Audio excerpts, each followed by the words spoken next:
Hello and welcome to Dice Friends. This is episode 8, our final episode of Toon for now. And this week, I, Kathleen, am your animator. And that means joining us are this week's players. We have Andy. Hello, I'm Andy. I'll be playing Swinebeck Pig, a pig with a penchant for perfumery, or a disgusting variant thereof. We also have Serge. Hey, what's up, everybody? Hold on, what's that noise? Good question, Serge. Ba-doom, ba-doom, boom, boom, boom, boom, boom, boom, boom. Oh, hey, what up, Daddy-O? It's Trilby Turkey, the hippest turkey on the entire farm with all that swagger. And finally, last but not least, we have Dale. Hello there. I will be playing Rocky Turtle today, and Rocky looks really slow, but he only does that when the humans are looking. The rest of the time, he just wants to be the quickest guy around. Perfect. And today, Trilby, Swinebeck, and Rocky, you all find yourselves inside the house. It's mid-morning, so Farmer McFarmson's out doing farm stuff. The kids are at school. Farmer McFarmson's wife has gone to her job. She's an accountant, right? So, she's at work. And so, the house is yours, and you have been called in here by Queen Midnight, who is all speaking to you. And she is sitting up in Farmer McFarmson's bedroom, and she is on Farmer McFarmson's wife's desk that overlooks the farm, and so you can see, the fields and the stables and the silo with the barbed wire and stuff like that no one's supposed to go into for reasons. And she is sitting there, and she has invited you up into the bedroom, and she goes, all right. One of you bears a crescent moon-shaped birthmark. Do you not? I do, Cat Mummy-O. I do. Am I the chosen one? Do any others bear a moon-shaped birthmark? I haven't looked recently. I'll check. This would be what role would this be? What's a good skin inspecting skill for myself? Well, maybe somebody else could tell me. Maybe if I go up to Rocky. I can spot for you. Oh, thank you very much, Trilby. And I pull up all of my folds, and I'll go around from the back. Is there anything there? Is he anything? Well, one thing that's amazing, Daddy-O, is just how much of you there is. Oh, thank you.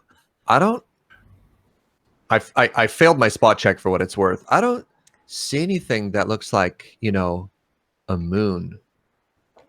Well, there's that big circle. Oh, that could be a full moon. But it should be a crescent, I guess. That's the one. Yeah. Hey, Cat Mummy-O, what kind of moon phase are we looking for here? Because I got this crescent moon.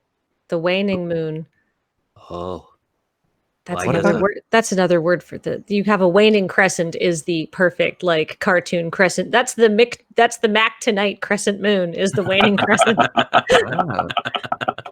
Or is he a gibbous moon because he points the other way? Anyhow, no, that's a big. Anyhow, I looked this up. Rocky, do you have any moon-shaped bits on your shell? Yeah, but it's more like either Phobos or Deimos rather than like a more typical moon. Well, interesting. Queen Midnight says, I must find out what they're putting in the food around here that means everyone has this dang birthmark. But anyhow, now that your time has come, I think that you should look outside. And then she motions a paw sort of elegantly and lazily out to the window. And you can see out the window.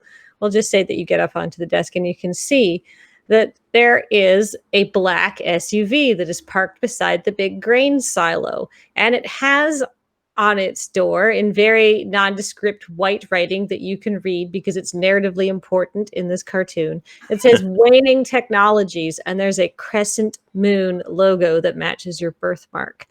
And normally this big silo that is surrounded by barbed wire and the doors are definitely locked and you should not get in is like that. But today the door has been opened because there is a visitor.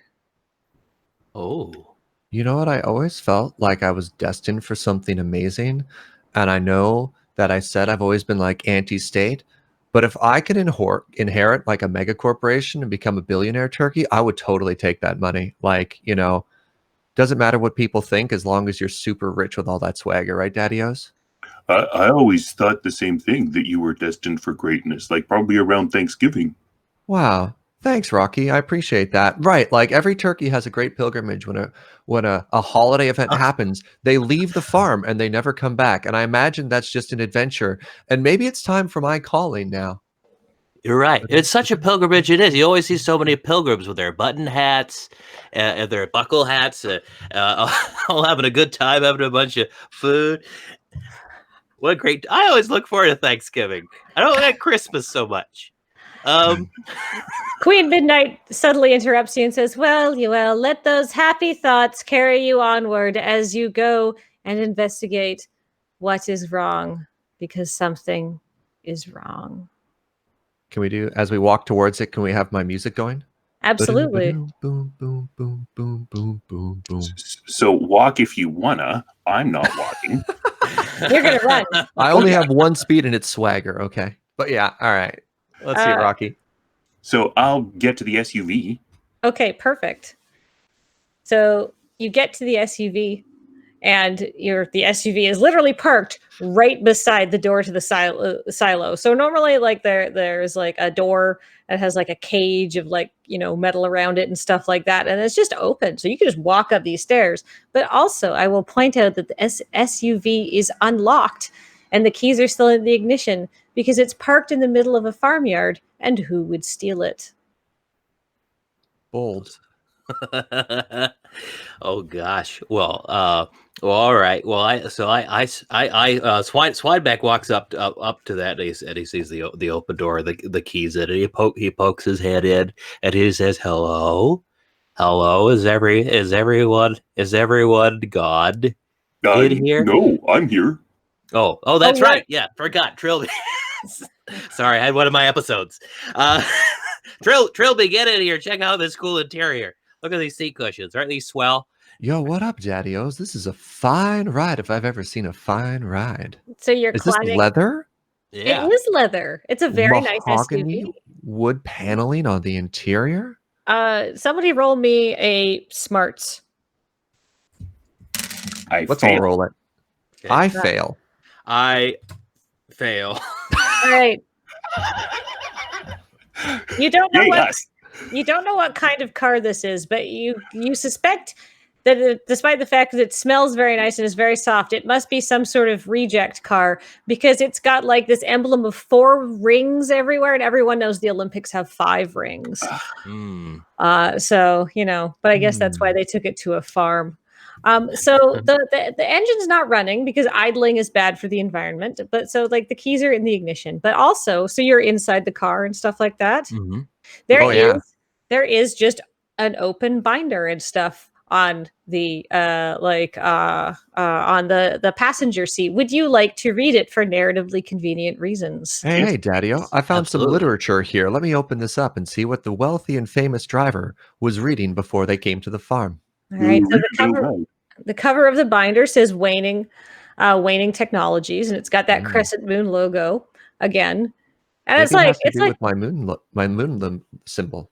Sorry, Kathleen. Go ahead. Oh, that's okay. It's a very nice binder because it's like a black binder, and like the white of all of that is actually printed on the binder. Like this is a custom binder. They didn't just like slip a piece of paper in front. And then on the first page it says Project Cassis, Dr. McFarmson. Ooh. And then there's a lot of stuff that you don't understand, but there is a Post-it note on top that just says McFarmson and the device are to be moved to Safe House Delta 2. And then there's a clipping. There's newspaper clippings from various things. There's one about a suspicious fire in his barn. There was one about the municipal ferry accidentally sinking due to what they thought was like mechanical failures, but then appeared to be sabotage.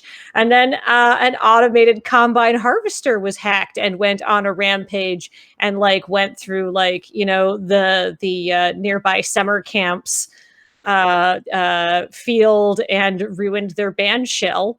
And so there's been a lot of media attention around Farmer McFarmson's farm recently, and there's just like the handwritten note that says malfeasance underlined with an exclamation point. Oh gosh! Oh, is this says a Dr. McFarmson? Did the farmer get a doctorate when we were looking? Is that a guy? Guys, what do you? So Project Cassus, is that CASSUS? CASUS. SUS. Gosh. So he's maybe the doctor is like his mom or something.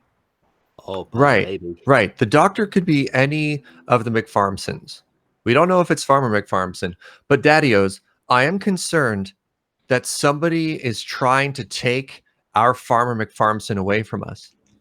Like, according to this, they're going to move Farmer McFarmson to a different house. And what kind of farm do we have without Farmer McFarmson? The McFarmson farm is in danger, Daddy-O's. We'll just live near wherever he lives. Let's figure out where that is. Is that going to tell us in this binder? Ooh, yes. Is there an address for the location of Relocation House D?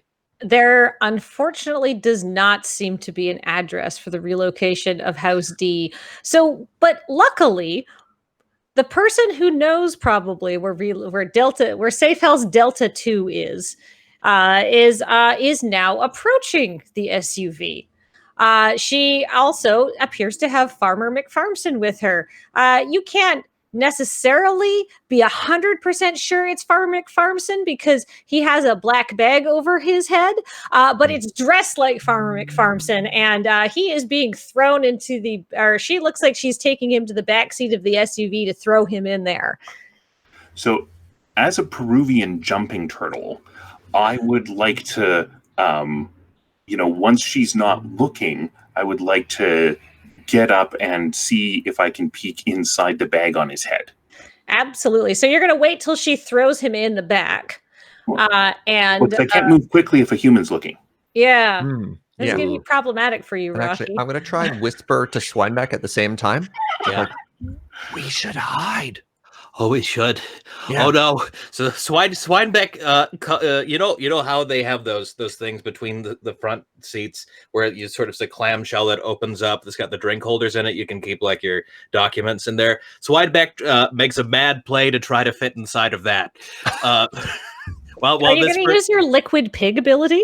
I'm giving liquid pig ability right now, and so that is my zip skill of 6. Let's see if I could fit some pork inside of this thing, and I fail at that. So you're, all right. So you're going to try to jam yourself into the cup holder. Yeah, and you're going to fail. So okay. What I'm going to say is that you're going to like jump up and like do a perfect swan dive and bang into the cup holder and then just like out.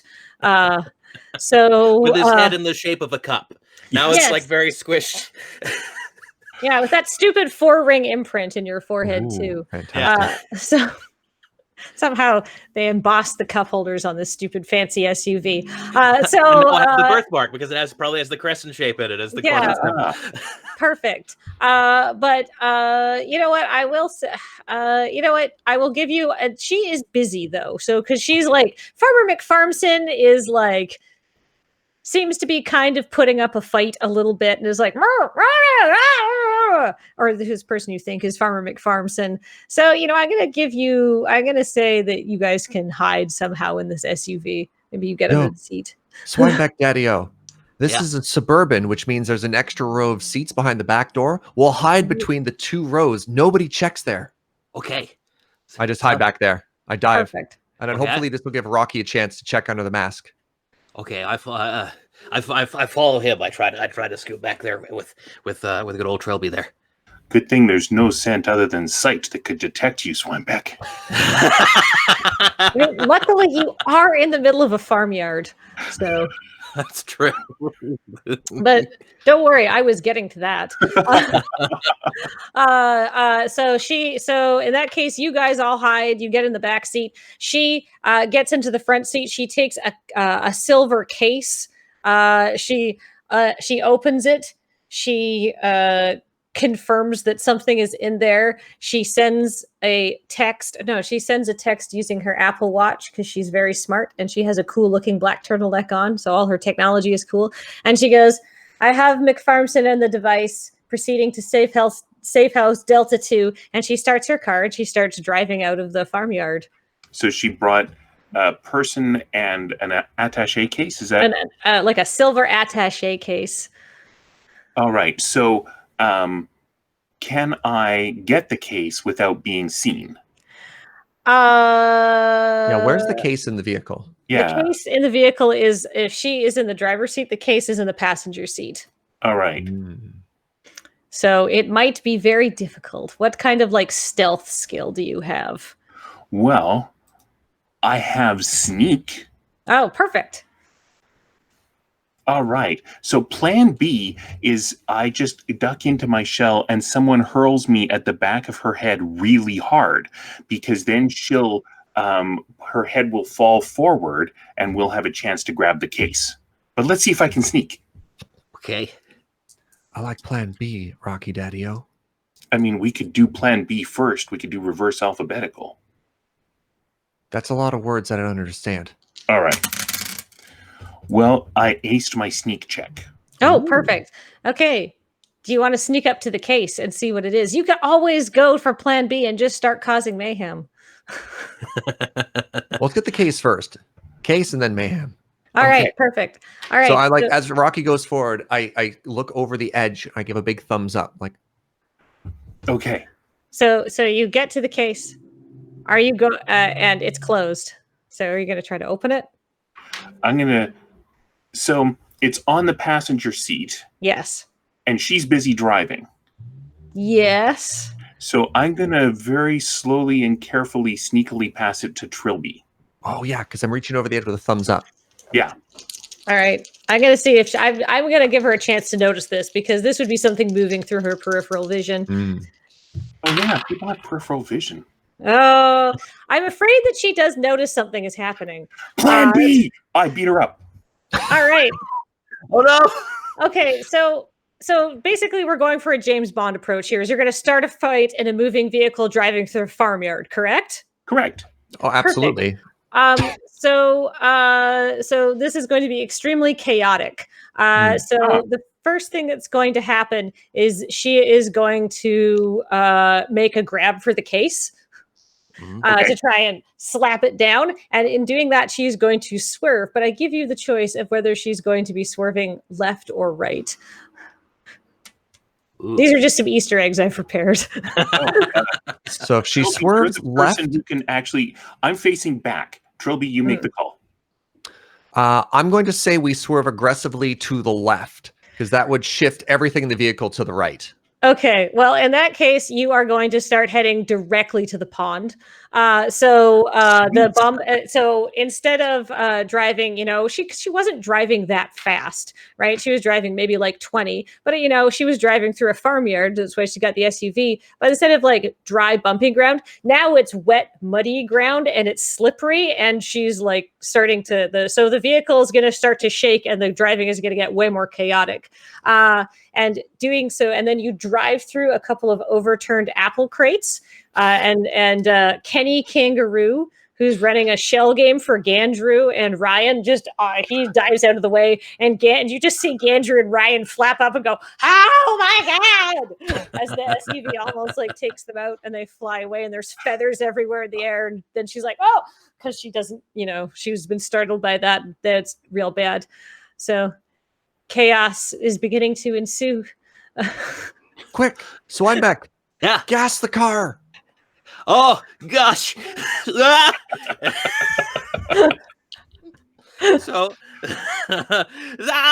I think that Swinebeck panic farts. and Oh no. and has if that was what is meant by gas, because I don't want it. I don't sit in a closed space. It's not a good time. But even the thought of it is making me even more nervous. And so he uses his stink skill. Here we go. Which is a 6, and I got a critical success with 2. Okay. So not only do you panic fart, Yeah. it is like this is like a message that goes out. and it's a message from your colon that says, I'm not okay. And I feel like she's going to take a couple points of damage. Farmer McFarmson's also going to take a couple of points of damage and possibly just start going, oh God, and thrashing around to try and get away from it because it's so awful. Yeah. And now the coughing and stinking that's going to, the car's going to start swerving the other way. So. Oh, no. And it's away from the pond and knocks over the trough, and it almost runs over Euripides' earthworm, and then skids in a big arc towards the front gate of the farm. Because in cartoons, when you're on mud and the car spins, there's always, a big screeching sound. Yeah, absolutely. It's just like, and then there's this horrible gas trail. It's like following you guys behind. In the chaos, can we say the case pops open and the object comes out?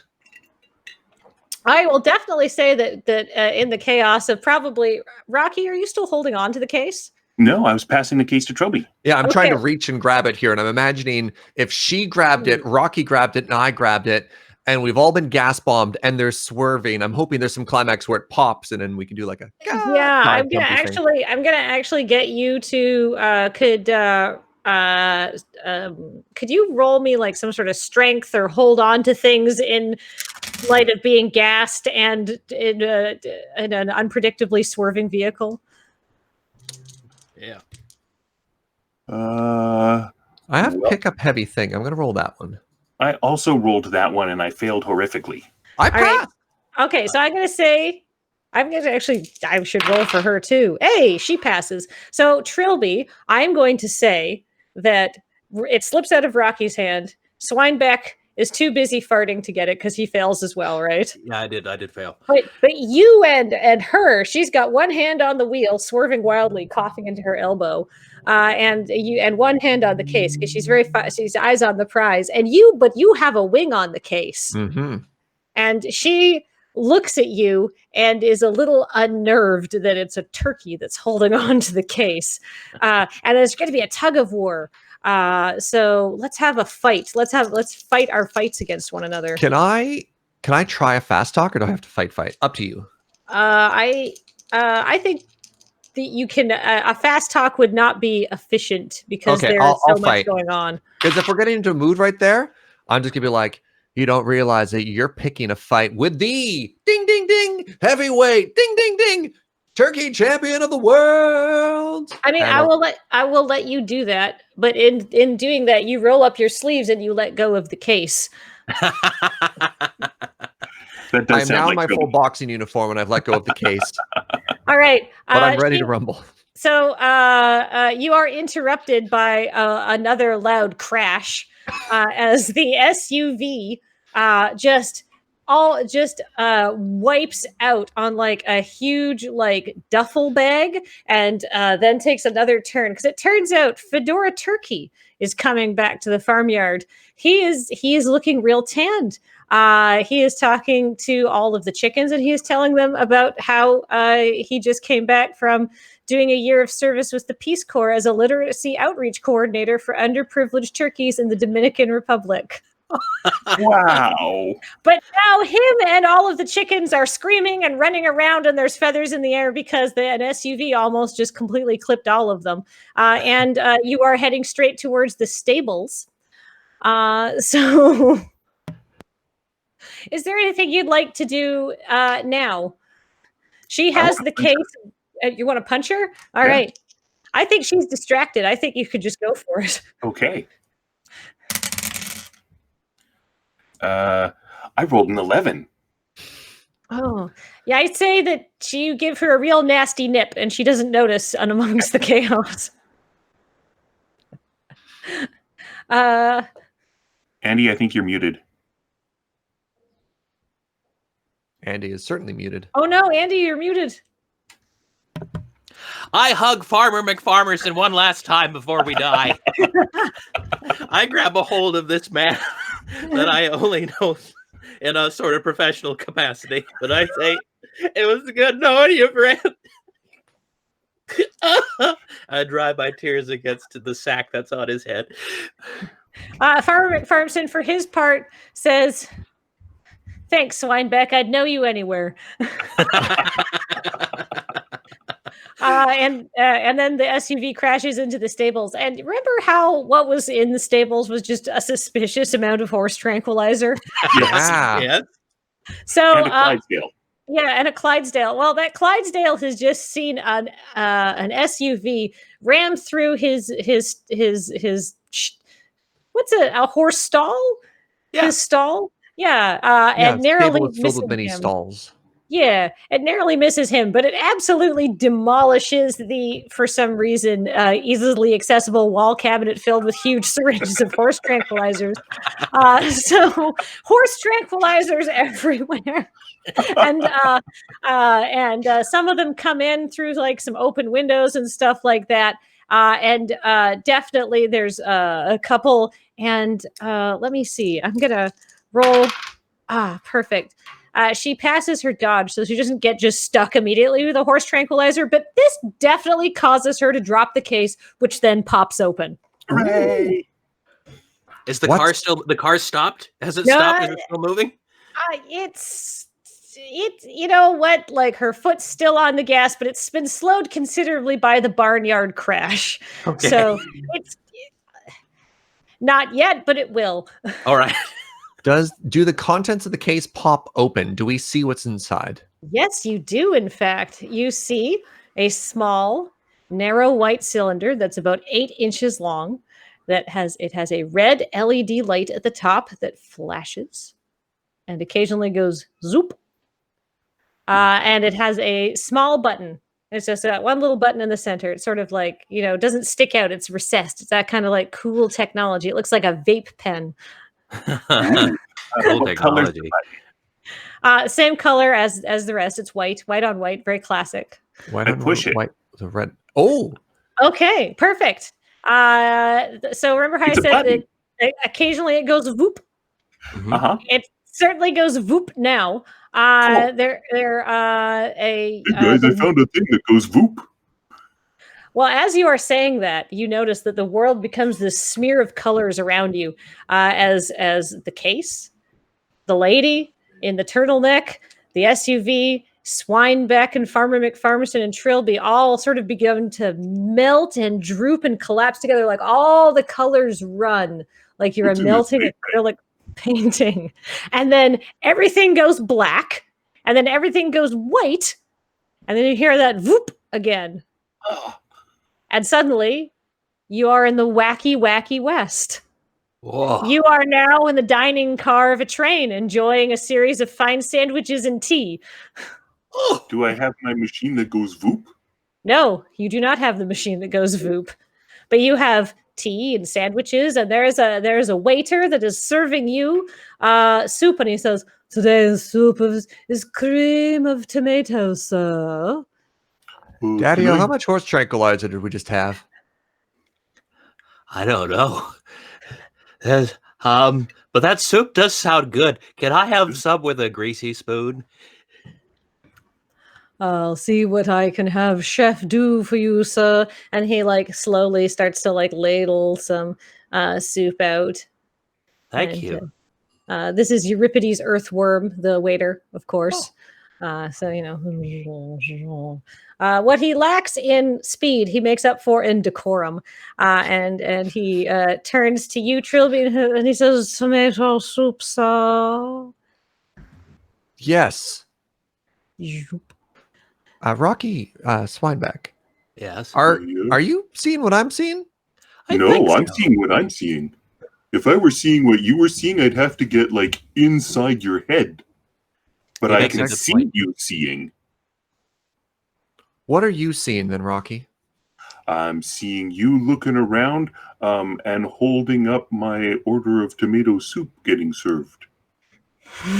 2 tomato soups, please, gentle earthworm daddy-o. So yeah, so you're on this train. And as Rocky, just as you were about to finally get your tomato soup that you've been waiting very patiently for, the train lurches forward and suddenly starts to accelerate, and the soup goes flying everywhere, and Euripides tumbles over, and all of the other, all of the geese, the other geese in the dining car, all go, oh, what's happening? And 2 moles with very dark sunglasses and guns come in, and they say, the train's being robbed. Give us all your money, you rich dining car folks. Yeah. Oh no! Swineback picks up what I assume is a soup tureen, and he lifts it up and holds it in front of himself, getting soup everywhere upon everyone. Is the mysterious woman and Farmer McFarmson here, or are they? You look around and they don't appear to be. Everybody on this train appears to be another animal, unfortunately, or everyone that you can see on this train, everyone you can see in this train car is another animal. I can be fast. You can be fast. All right. Those guns are mine. Ooh. I roll a 4 on my super speed. So what I want to do is I want to grab the guns and give one to each of my friends, which might, in Swineback's case, mean putting it into the tureen. All right. Do you need another roll from me for that? No, I think that just happens. I think that when that Jerry and Sylvia come in and they say, give us all your money. And then they look down, and instead of having guns, they actually just have what I have, which is like the finger guns. I'm going to look back at them and be like, hey, daddy-os, this is a stick-up. I'm going to need you to swagger on over this way. We got a couple of questions we need to ask you. So when this happens, the rest of the people are like the rest of the animals in this dining car are briefly delighted that they are not being robbed at gunpoint. But then they hear, hey, this is pickup again. No. Settle down. And then they start panicking again. So now they're all screaming again. Look, daddy-os, it's a misunderstanding. I take a tray and I go around the car collecting all the money that they are giving us because Trilby's holding a gun on them. Oh, perfect. Great. So now you have a tray full of valuables and everyone is screaming. Okay. The train, by the way, is still going faster and faster and lurching a little bit. So, that's happening too. So let's take the money up to the train engine, because maybe the locomotive is worried about something and we can pay him to go more smoothly. Oh, that sounds like a great plan. And Swinebeck is slopping off some of the tomato soup from his body, but also taking notes on how that is blending with his natural steak. And he pulls out his notepad and he says, sweet with a bitter after sniff, and puts that back. He said, yeah, I'm all for that. Let's get through. And he waving all the people. We're just gonna take your cash to the front, folks. You can stay here and do whatever y'all are getting up to. Euripides, can you get Jerry and Sylvia some soup? Jerry and Sylvia are going to try and attack you, I think, after this happens. They don't have guns, but they're pretty mad. These guys have guns. All right, well, that's not going to stop them. They're just going to try to get the element of surprise on you because it worked pretty well for you. So Trilby, Swineback, you each roll me a fight. You have some people coming at you. Okay. Come back. I pass with a 7. All right. Well, it turns out Jerry, who's coming at you, Trilby, definitely fails. So you can punch him. I imagine, the mole comes up and tries to get me, and I just bop on the top of the head with the gun, and I just go, settle down, daddy-o. Look, I am holding the talking gun, and that means you need to settle down. Perfect. How did you do, Swinebeck? I had a success with a 3. Perfect. So did Sylvia. So she's gonna bite you, I guess. I don't know how a mole attacks. Oh, they have claws, of course. Giant claws. Oh wow. She's gonna deal like 5 points of damage to you. Holy Swinebeck. moly. Oh gosh. Oh But you dear. get to deal damage to her too. I do too, and I have a gun. So let's see how this this plays out. So I have 5 points of damage. Okay, I'm down to 3 health, folks. Down to 3 health. So I got scratched up real bad. I said, "Hey, that's not nice." And Swybeck's not very smart, so he tries to smack her with the gun, not in a cool like pistol whip way, but in a kind of like off of that. But he's very large and he does significant damage. I just drop one of my dice under this table. I'm gonna go spelunking for half of a second. Oh my gosh, you do 6 damage and she gets knocked out. Okay. Incredible. Perfect. All right. So I guess as are you? So I will say that Jerry will tend to his injured wife while stars are above his head, and he will admit he has been bested in combat, and he will let you, I guess, go on your way. So are you going to go towards the engine room? Yeah, going forward. Forward on the train. All right. Okay. So the next room is, let's say it is one of the nicer, like just observation cars, or just like a car that you sit in, like a public car, but not the dining car. I don't know. It's a big public sitting car. Yeah. With like benches. Yeah, exactly. For people who can't afford a private room. Yeah. Okay. So we're walking the length of the car toward the front, and I have this serving tray, and I'm like, "Okay, everybody, add all your money, or Trilby Turkey will shoot you." And I just say, "Ba-doom, ba-doom, boom, boom, boom, boom, boom, boom, boom," and I just swagger while I hold the gun, and we're walking up forward, kind of oblivious to what Rocky's doing, but also kind of consenting to it at the same time. Yeah, perfect. Great. You have a ever-growing heap of jewels and money and ingots and cursed diamonds and deeds to cattle ranches and all sorts of things, and a growing trail of chaos behind you of terrified farmyard animals. So you successfully go through here, and now you're in the kitchen car, which I don't know why isn't directly next to the dining car. Maybe because I didn't put them the right way. So in the kitchen car, who do you have in there? We're going to say there's Terry Snail, who's making bouillabaisse. Oh, she's nice. So are you going to try to rob Terry? No, I give her a nice diamond on my way past as a tip. Oh, excellent. And you just pass through? Yeah. As we walk through, yeah. Hey, Daddy, remember to tip your server. All right. Well, you know what? Since you're the first people in this train who've ever tipped out the kitchen staff, they let you pass through and give you some high fives. And then you get to like the staff dressing room car, which has a bunch of some of like the chickens, and they're all like putting on their, I don't know, just like, oh no, this is all of the termites. All of the termites work on the train. Oh. And so they're all putting on their wee uniforms. They're very cute. Excuse me, coming through. Excuse me. Pardon me. Yeah. All right. They're, you know what?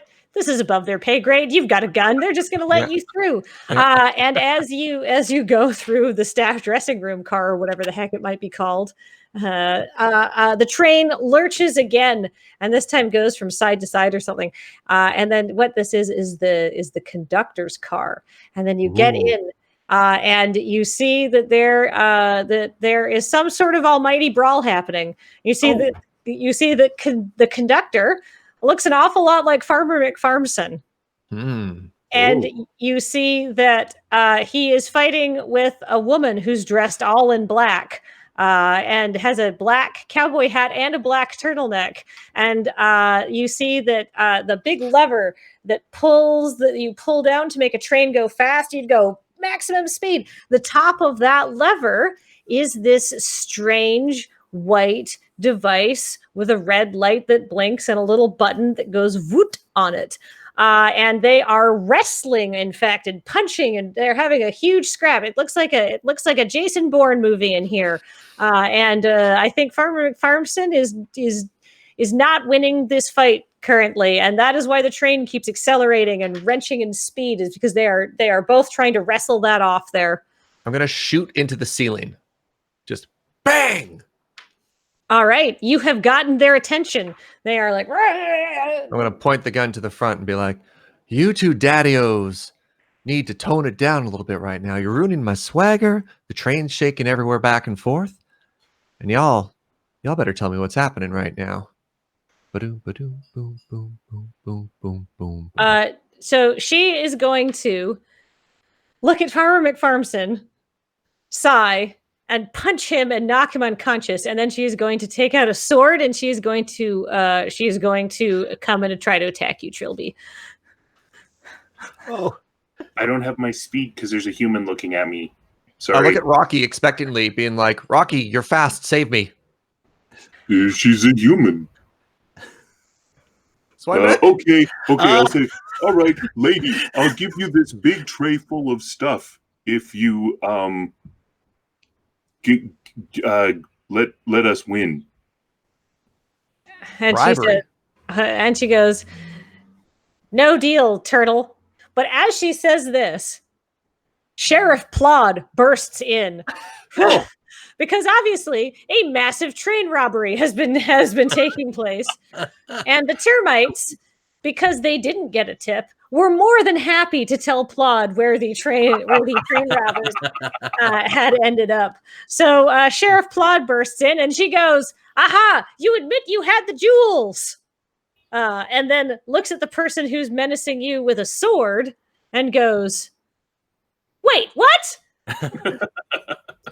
Now, obviously, Cop Mamio, I don't want to, try and paint a picture that's not the truth here. But one person in this room is dressed like a bandit with a black hat and a turtleneck, and then we three are just regular old farm animals. So I would let you do the math here, Mamio.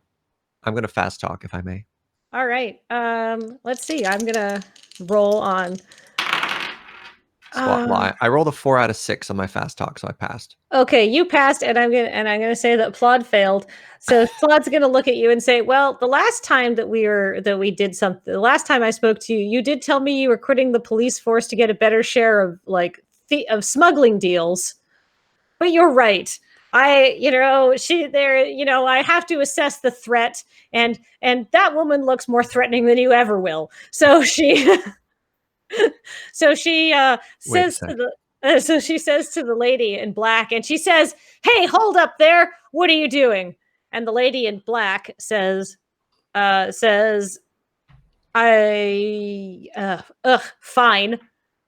Go ahead, While all Rocky." this is going on, I want to surreptitiously take the tray full of loot and slide it all into my shelf. That happens. Yeah, absolutely. Go ahead. Okay, Perfect. thank you. I was gonna say, you miss one pearl earring that falls out and rolls around on the floor. So yeah, that she's gonna be like, "Ugh, fine," and she is going to take her hat and she's gonna fling it at Plod, and she's going to go for the device on the thing, and to try and wrench it off. She's gonna try to ignore you guys. So she's turned away. She's turned away. So she can't see me. Yes. All right, I'm going for my machine that goes voop. Okay, you're going for your super speed? All right, make me a speedy roll. 4.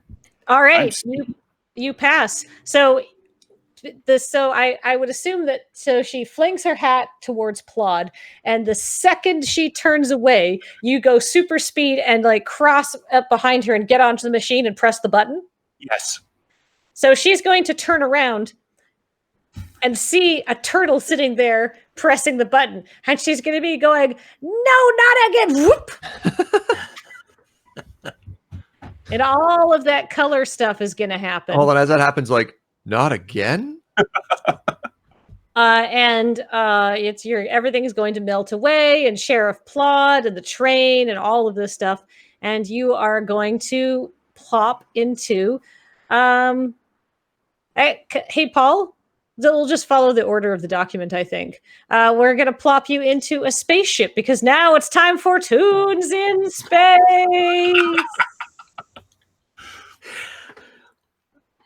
And All right. So what's our setting right now? What's our setting? All right, you're in a big, but not super huge spaceship. It's very Spartan on the inside. All three of you are together. You are all astronauts. You are wearing space suits, and you're sitting there, and it's very quiet.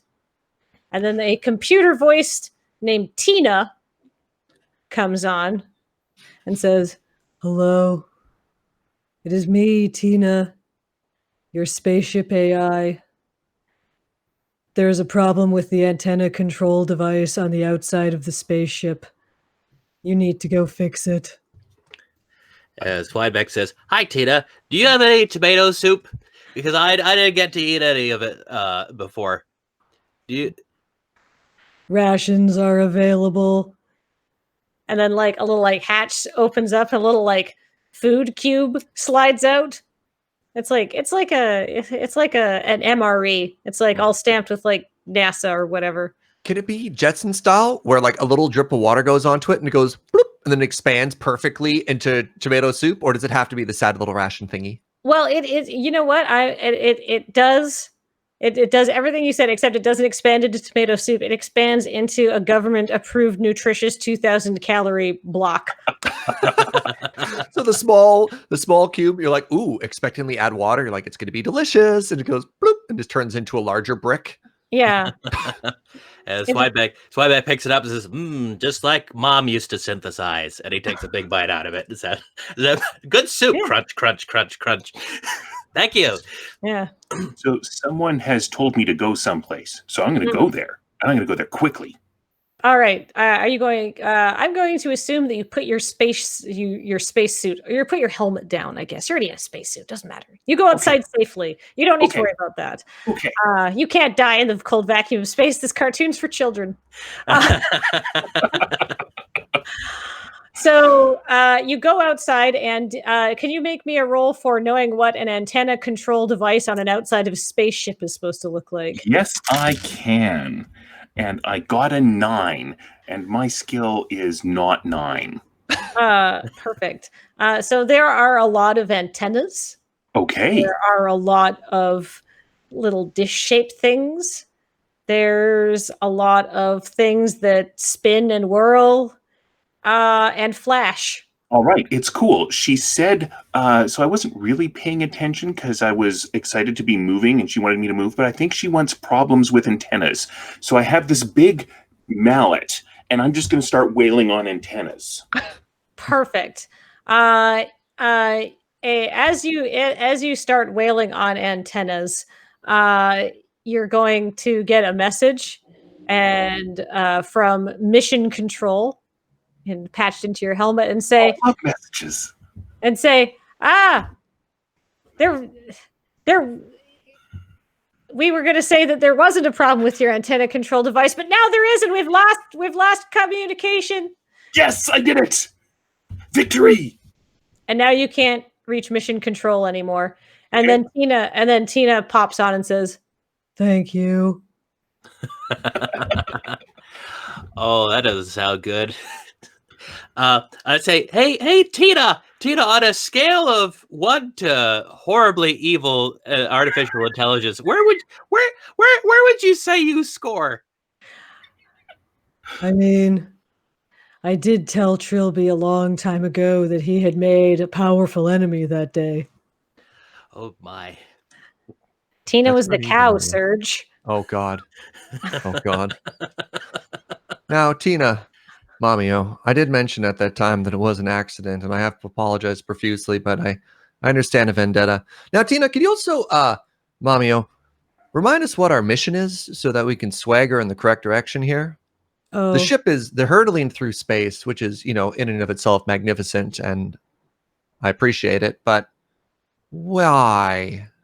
our mission is classified. That's for me to know. Oh dear. So I So, think. Sorry. oh, I was going to say, Rocky, do you want to come back inside? No, I think No. I've smashed all the antennas. What can I smash next? Because this is fun. All right, perfect. In that case, there is a glowing red portal on the side, label "Absolutely do not smash." All right. Well, I will obey the last word of that instruction. Perfect. Okay, so you begin smashing it with great delight, and I'm going to say this takes about maybe 30 or 40 seconds for you to give it a really good smashing. As you wish. Excellent. While that's happening, Tina is going to be inside and she's going to start talking slower and more differently. And then she says, "Oh, good. Let me just let the air out to make it more comfortable for you." I would appreciate more comfort. Thanks, Tina. Wait. Air? So you just hear a Don't we need air? Help me out here, Swinebeck. Yeah. Air. Air is the Maslow's hierarchy of needs. It's so important it isn't even on there. I think I think if there is some sort of air leak, we should do something to patch it. Tina seems to be out of commission. I don't know how much help she is. Oh, hey Rock. Slyback goes over to what I assume is the window.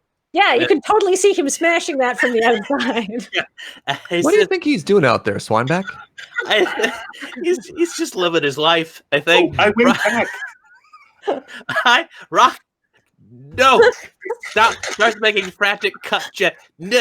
Cease, desist. Holds up those signs that they can pull out from behind their backs all the time. It just cease, desist, reverse, arrest. Yeah, yes. Languages now. Or like smash, fix it with smashing. Please. So while he's smashing this, like various things are going to be coming out of the walls as the computer as Tina gives her last dying gasps. There's going to be some skeletons of some other astronauts that she's killed earlier and pop out of there. 3 of them.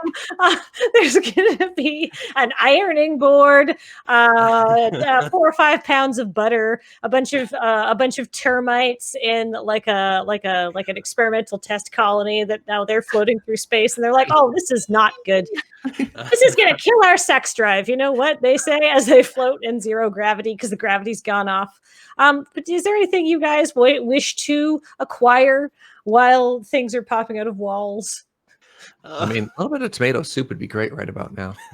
A jet of rations hits you in the forehead, Trilby. Yeah, just like, and like spins me back, and I start doing 360s backwards, just like, whoa. Yeah, absolutely. There's still a hissing noise coming from like an air, like a vent, we'll say at the top. Oh gosh. So Swinebeck, can you plug that vent? You, we're on the same page, you and me, bud. So I go over and I try to plug it with my flesh. I try to use my body and your enormous girth. My girth, and try to plug it into that. So, which is my zip skill, I guess. Maybe perhaps I'll roll for that, and I'll roll, and I fail.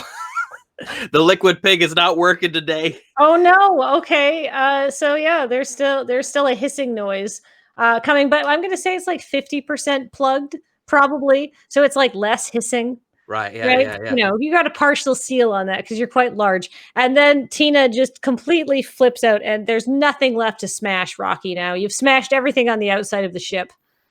All right. So if I'm looking around, what do I see that's not ship? Space. Okay. Are we moving or are we stationary now that the ship is broken? Moving. You're moving. You're moving. You're puttering through space in some kind of way. And we'll say after Tina finally winks out, there's going to be some sort of light that comes on that says emergency protocol activated. Ooh, it's the autopilot. Yes, it's the autopilot. Well, the autopilot is going to, for some reason, inexplicably speak this aloud so you know where it's going. And it's like commencing Jupiter flight path. and you see the engines start to light up and like go sort of like white and then blue as it's going to bloop you to Jupiter. So do you want to hold on, Rocky? Or do you want to face it? Because no one's around. And no one can hear you scream. So, can I break the engine? I don't know how to find out. Yeah, I think that you should try. I think you should try to attack. Could you give me some sort of like strength roll there? Yes. I haven't rolled a natural 12 in this campaign before. Ooh, a crit fail. I crit fail. Oh, I'm going to say that it is not possible for you to break the engine. And in fact, you hurt your hand while doing it. And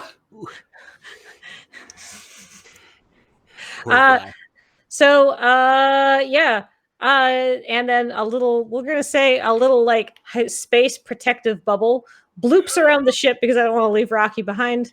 So got many more settings to go to. And then the engines say engaged and it goes sapam, and suddenly you warp out and you are outside of Jupiter, where you see Rocky orbiting Jupiter, a giant. Well, it's a device. It's not a monolith at all. It's a device.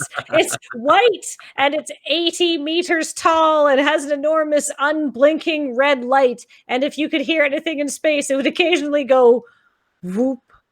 But it has a button that you could maybe fling yourself against to press. Yes, yes, yes.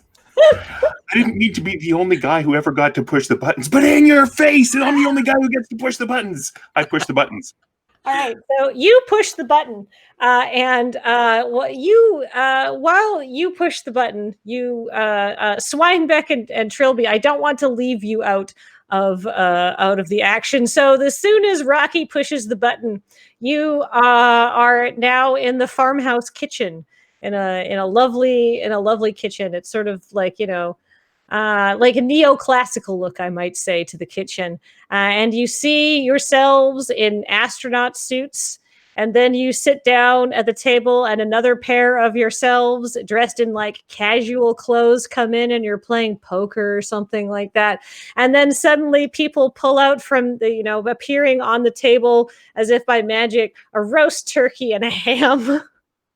It's Christmas! Trilby, it's Christmas! Oh no! I'm freaking out, man! I'm freaking out! Oh, it's much worse than the alfalfa incident. Much worse than the last time I was in this house. I'm just picturing it's like, there's like the horror music is going and we're just horrified. And then all the colors melt away. This isn't cool, Daddy-o. This isn't cool, Daddy-o. And then everything melts away and you hear it goes black and it goes white and you hear the voop and suddenly lightning strikes in the distance. For we have entered the world of Sylvania Follies. So you're outside on a moor in the rain, in the dark.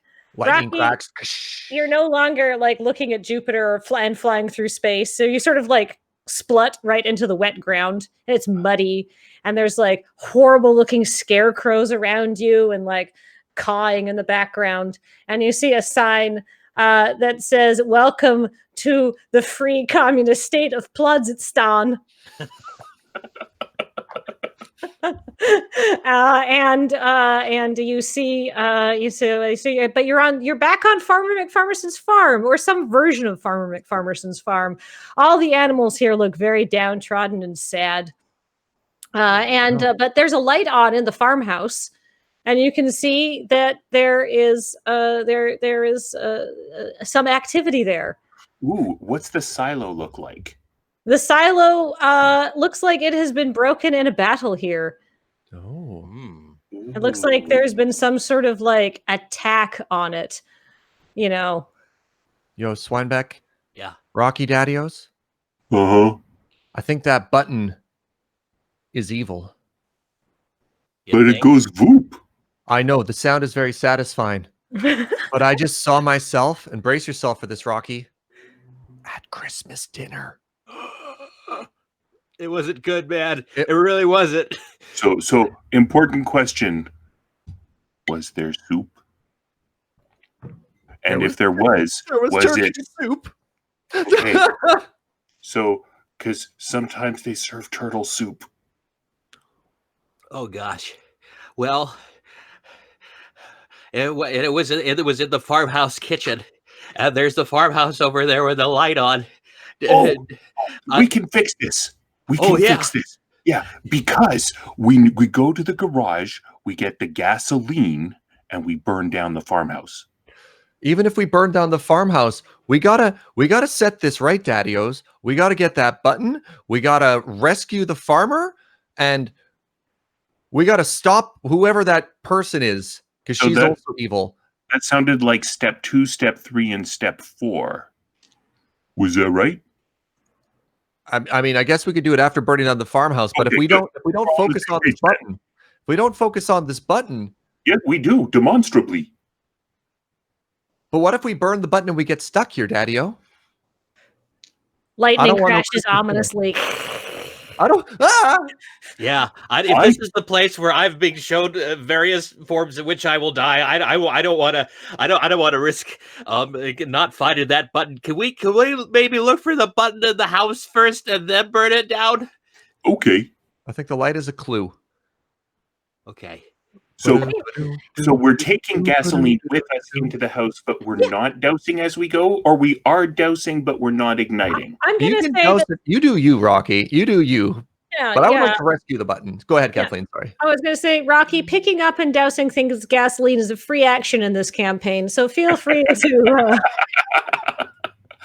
All right. do what you must.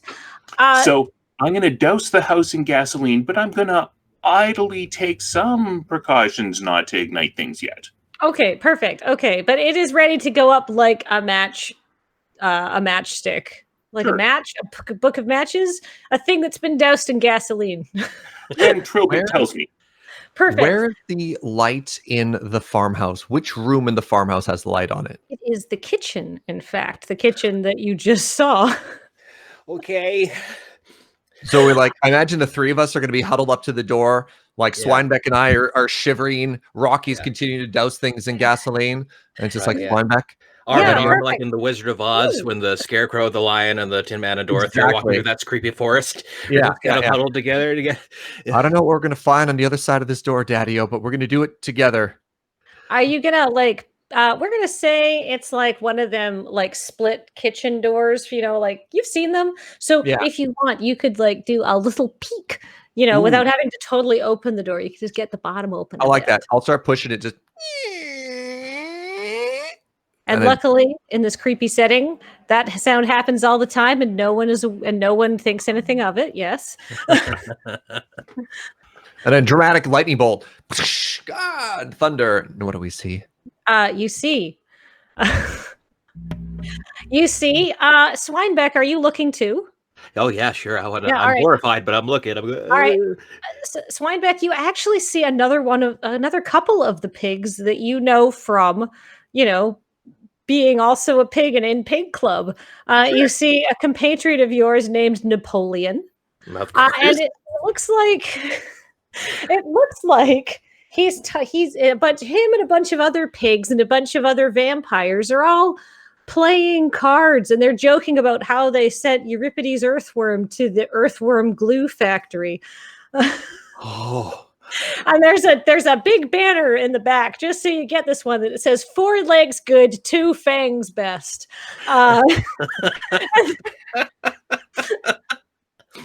And they're playing cards with one another, and they're all laughing. And you see that there's a pile of money, and there's a bottle of whiskey, and there's gold and other vampire trinkets, and the device on the table because they've wagered it in a game of cards. Oh. Are there any humans in the kitchen? Unfortunately, the vampires are human vampires, Rocky. One of them seems to look an awful lot like the lady in black, but they're all wearing black because they're all vampires. So I don't know what your telling humans apart skill is. Hmm. Yeah, There she is.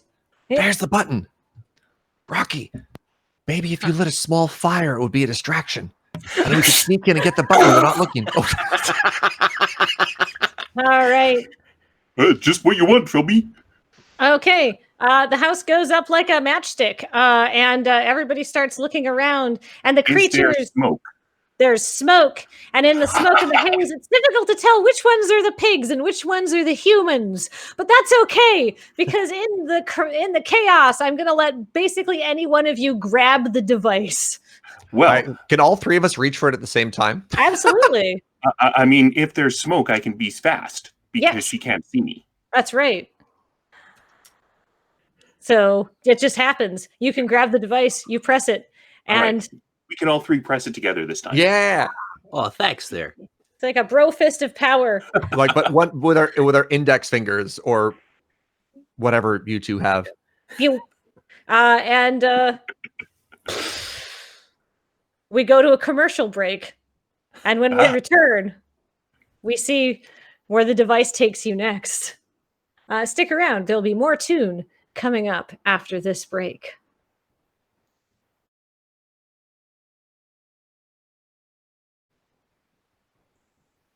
Hello and welcome back to Farmer McFarmson's farm, where we have been chasing a reality warping MacGuffin across all of the previous settings that we've come up with. And now, after going some pretty not great places, thankfully our heroes have materialized in the beach episode. Yeah. Oh, right on, Daddy-O's. After that literal nightmare followed by a nightmare scenario, why don't we just stay here? I mean, this place has got some serious swagger. We got some sun, we got some beach, and like, I don't think anybody would judge us if, we just gave up and just kind of chilled here for a bit. Well, All right, let's find a place to live. We could stay here for like a month or two, right? Oh yeah, we can have a little vacation. A little that sounds vacation in the middle great. of the crisis.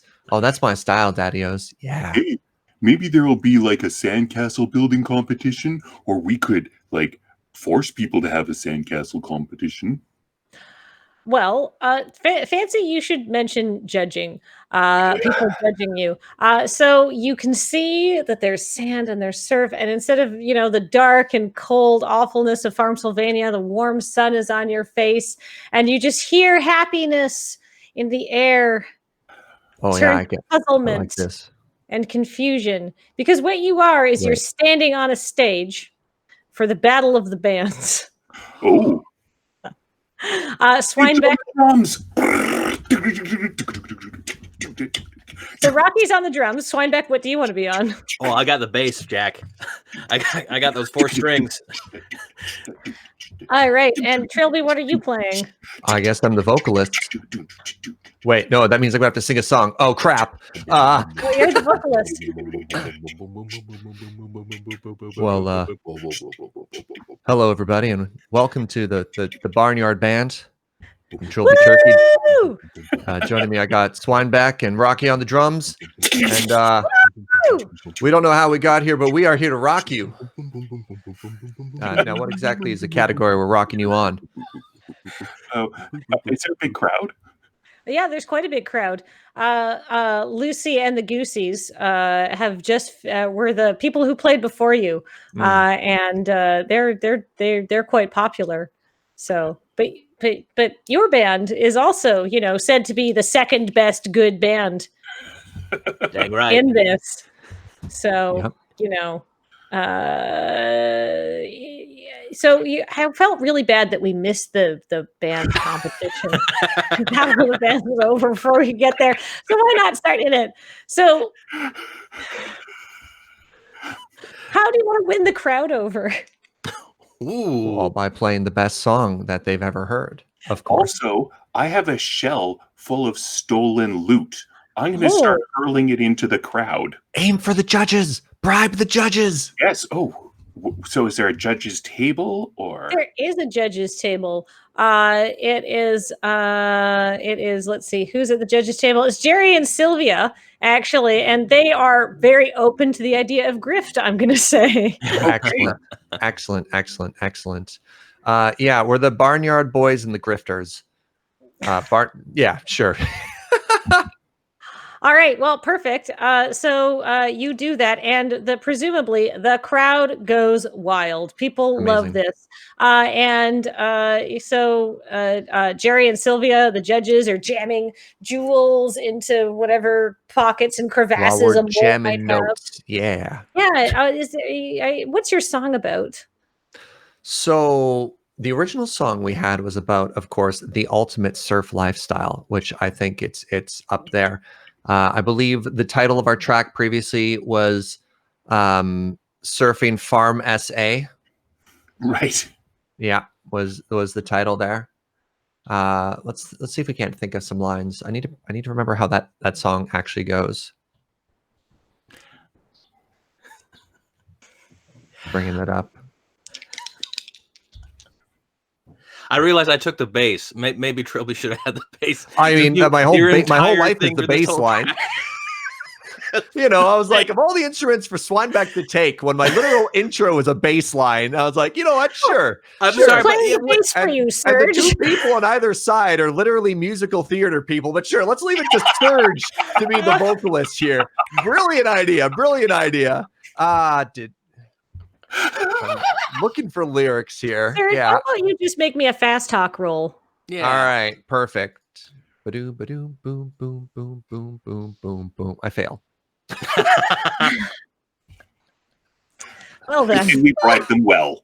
you did bribe them real well. Oh yeah, but like, look at all this money. Look at all this money you have.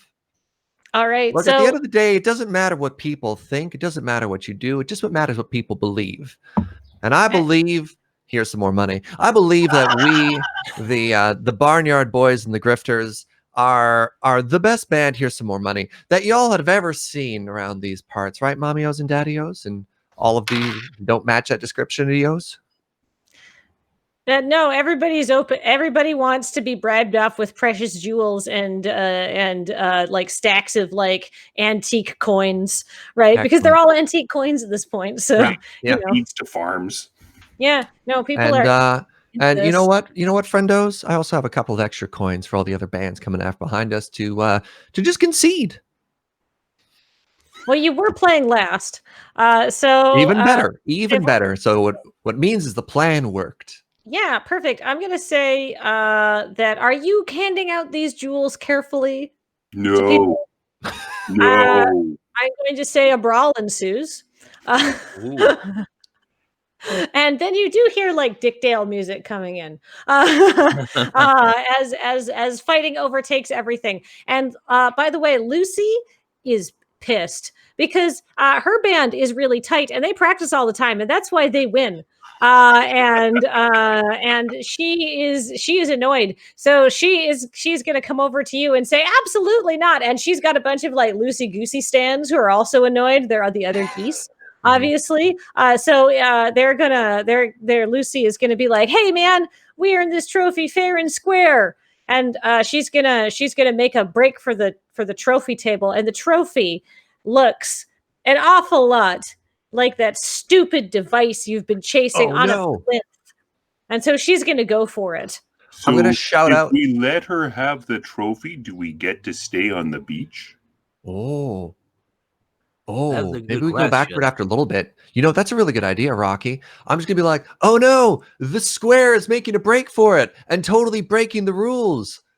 That's no swagger at all. That's a cheater right there. Okay, so what if we tell her that we'll meet her again in 2 months for a rematch? Oh, And Hey, then we look- could actually practice and beat her at her own game. I like that. All right, you know what, Lucy Goosey? We have heard the wisdom of your words, and we agree to concede to you in this particular case, but we'll challenge you to a total surf rock off rematch in a couple of months. And then Lucy says, "Ha! I don't need you, whatever." And you see that a woman, a record executive who's wearing a big black sun hat and a black turtleneck, just which seems inappropriate for like beach time, comes out and says, "Lucy and the Goosies, I want to give you a record contract with Starlight Music." And she says, "And I'll hold on to that trophy for you." Okay. Oh no! Well, that's Our trophy. carefully laid plans. We gotta take the trophy quick. Someone be a bully and throw sand, kick sand in her face, and then I'll run and get the trophy. Oh gosh. Well, I shall do this because I have a good fight skill. So he does what is essentially a cannonball off the stage. The crowd parts like the Red Sea because they can see this port coming, Like, and he oh, does no. a cannonball into the sand. And does it? What happens? He fails horribly. So it's that School of Rock beginning of the movie stage dive where Jack Black just plants on his face. I mean, but you want to plant and make a big wave of sand, right? But you Yes. fail. Yes. Well, in that case, I think you have to tell me how your liquid pig kicks in. I think my liquid pig kicks in that I hit the sand. And the thing about sand is it actually does not compress very well. And so when you fall onto sand, you don't dive into it like Scrooge McDuck. Sadly, you just hit the surface. So what happens, instead of the sand splashing up, his body hits and flattens out into a sort of and it has a sort of rubber effect. So he hits the sand and as a full pig, splats into sort of a broad flesh coin, and then comes back together and is shot very high into the sky. So he is now he's now rocketing upwards at probably a unsafe velocity, going. Gah! Perfect. Trilby, if you can make it so she can't see, I can get the trophy. Ding, ding, ding, ding, ding. And suddenly I'm in a boxing outfit. It's like, you may have beat me to the Battle of the Bands, but you've never beat me as the heavyweight champion of the beach. And I'm going to run forward and just start shadow boxing. Just like, All right, roll me a fight. all right. Ooh, I pass. Oh, and unfortunately, my very good fighter has failed her roll for the first time tonight on So, fights.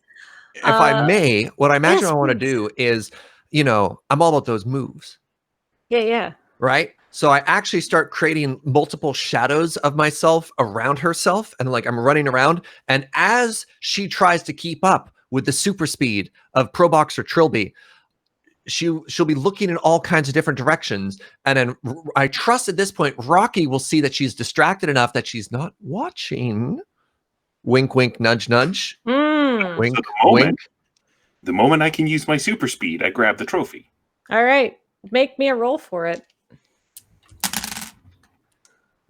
9. Is that a failure? That's a failure. All right. Ooh. So roll a d6, All right. I rolled a 5. which means you arrive there missing something. No, 1, 2, or 3, I arrive missing something. 4, 5, or 6, it's up to the animator. Oh, okay. The Well, default being I make it, but I'm hurt in the process. okay. Well, I don't want you to get hurt. I think it's more. I think you could be hurt perhaps the next time we come back to you, because you are so excited to take off. You are caught in Swinebeck's updraft of him springing very high up, and so you're running, and you stop and you go make a grab of something, and you and Swinebeck are just like reaching the apex of the arc. Do we have the trophy with us? No. Okay, thank you.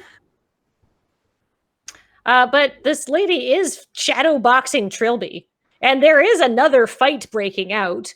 In fact, the bouncer is coming in. It's Finn the shark. He's wearing scuba gear. He's very annoyed. He's had to get a new job since you flipped over the sign that says "No sharks allowed on the beach" or "No sharks in the water," because he's got to eat. And no one's in the water. So what is he going to eat? So he's going to try and break things up. And he is going to start biting indiscriminately. That's what he does. I imagine there's just like panic and screams as people start running away from the shark now. Yeah, exactly. In a moment, there might be a moment in which if you were perhaps sneaky that you could go and grab that trophy. I think while the chaos is happening, if I'm winning the fight as well and they are airborne, I might try and grab the trophy if there's an opportunity. Yeah, I think this is. I think 3 separate fights and a shark attack counts as an opportunity of distraction. Okay. Oh, I'm gonna run over and almost as if it's like the bell to end the fight, like ding ding ding. I'm gonna try and ring that. Okay, perfect. Make me like a sneak or I don't Oh know. no, this is fighting. We're shadow boxing. I'm gonna Oh, use you're the shadow momentum boxing. of the All right, make fight me to a, like shadow box around her okay. Make and me a get to fight the roll. bell. Yeah, yeah. All right. This is my best skill. That looks hopeful. I guess it's my time to roll a crit fail. Ooh. Not just a fail. Not just a fail. This is my best. All right. This is my time to shine, man. So you almost get to the trophy, but you knock it over. We're gonna say. Oh, I just shadow box and just punch it instead of actually ring the button. Yeah, you just bop it right off the table, and now it's underfoot. Oh no. Oh, it's under the panicked mob. Yeah, let's come back to Rocky and Swinebeck, who are now rapidly re-entering the fray. On the way down. Sorry. On the way down, there are many. There, of course, with any sort of large crowd at the beach, there's going to be a lot of seagulls flying around, hoping to get whatever food they happen to get. So on the way down, Swinebeck is reaching out to seagulls, trying to slow his descent, sort of grabbing onto orange feet. Do we have the cartoon like? Yes. Don't you try to get there before me. I'm getting there first. And so I have leapt off Swinebeck, like sort of pushing. You jumped down? And jumped down because he's not getting to the ground before I do. All right. Make me a speediness roll to get there. I don't think that I feel like you could just do this. Yes, 4. My super speed comes in. I get to the ground way faster.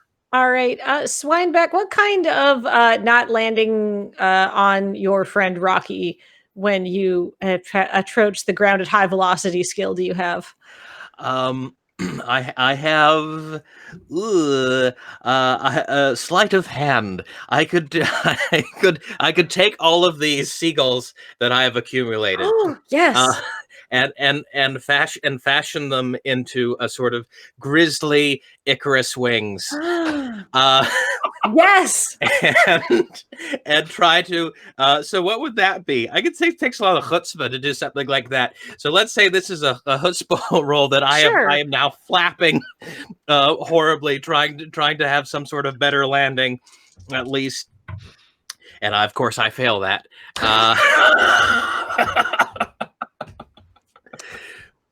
I mean, you have a bunch of seagulls. Mm-hmm. Could you perhaps explain how you land perhaps less like a graceful Icarus and more like a tornado of ham and feathers? That's true. So I developed this Icarus. Of course, now the seagulls aren't dead. Let's say they're still alive. So I'm flapping, and they've got their sort of taken out of that for a second with those sort of googly eyes, as kind of a sort of moment, and then they come to as a group and goes sort of, hey. What do you think you're up to, buddy? And I said, I'm very sorry, before it turns into the fight cloud of pork and feathers. That tornado fight that is now falling at a critical speed toward the crowd below. And lands, I guess, in a okay, yes, and then lands in a very, and I should probably take damage for that, shouldn't I? I sort of feel like you and I are in some big mess and we have like little tiny seagulls flying around our heads. Okay. For a little while. I'm almost picturing like a crater and a shockwave of ham and feathers calms the beach. I like that. I'm going to say that everybody who is currently fighting is like what happens is like a wave of sand is displaced by this. Everybody who is currently fighting is knocked over as the sand runs away from where Swinebeck landed. But because I'm in charge. It all rushes back. So there's this like sand nami with like everybody in it. And I'm going to say, Trilby, that you and the woman, the record executive in black, and Lucy Goosey and the rest of her band that, you know, have big hair and look like Jem, they're all going to be thrown up into the air. And if you wanted to make a grab for the device, do you have any sort of spotting a device in spite of all this skill? I actually have a detect shoddy goods skill. This thing is extremely well made. I mean, I was hoping smell would seem to be the yeah. skill. I mean, I do have a spot skill. It's terrible. I was Yeah, hoping in this weird situation there'd be right. It's not a counterfeit though, which is I'm not looking for those details. All right, let's do a spot check. Let's see if in the middle of all of this chaos, if I can save the day. I believe in you. The dice don't. It's not epic. It's just a regular old fail. But I fail to spot the trophy in the aftermath of the impact. And I am curious if there is a rocky shaped hole underneath where Swinebeck landed, or if they managed to miss each other. I don't know. Rocky, what do you think? I think that I got to the ground very, very quickly, and I was gloating. And then I think I did get driven into the ground as the sand ran away. So I think I'm underneath all of the everything. Every single scene is divulged into chaos and fire and fighting, and this is like exactly what I had envisioned. So I love chaos. So let's recap. Rocky is under the earth. Under Swinebeck, who is there's like currently an updraft right now from the ham horizon moment that's happened, and shot sand and all the combatants and myself and the trophy and the women and the geese. They're all up in the air now. So everyone has changed positions. The two people who were previously in the air have now forced everyone up in the vacuum from the impact. Yeah. And like a mist of sand and antique jewelry. Serge, maybe you should use your luck. Oh my God, I am a super lucky character. I am a super lucky person, and I forgot about that. How lucky am I? I am the luckiest man alive! Turkey alive. Oh, so I have a special... Ow, I hit my own microphone. That startled me. I have a special shtick called Incredible Luck. Which I can roll instead of damage or other weird moments. Instead of dodging, I could be lucky. When the lucky character is faced with a great hazard, I can roll to see if something lucky happens. I would definitely say this qualifies as a great hazard on so many levels. That the police haven't even shown up yet, but they're starting to arrive now, obviously. Plod is there. She's a sheriff in this universe too, except she's a beach sheriff. So, you know, she's got a tan. Awesome. Beach patrol. What are you hooligans up to? As like, you know, this wave of like shockwave of sand. But so anyhow, so what do you want to use your incredible luck to find the thing to grab? Like, I'm imagining, and tell me if this goes too far, but everyone falls. The dust is starting to settle. Like people are coughing and wiping sand out of their eyes, and Trilby Turkey's just like, and then like goes to wipe the sand out of his face, but then realizes that he's actually holding the trophy in his hand and didn't even realize it. He's just like, great. I'm going to say that happens. What do you want to do with it? I quickly push the button before we get arrested. All right, great. Lucy Goosey and the record executive passed their spot checks, and we're going to be diving for it. But because you voop out of existence, they just smack into one another. But you don't get to see that happen because you voop again. It goes dark. It goes light. It's time for fairy weather friends.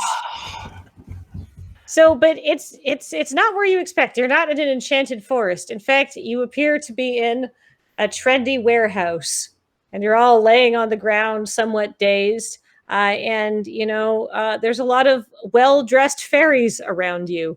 And there's like soft electronic music playing. There's a DJ spinning in the background.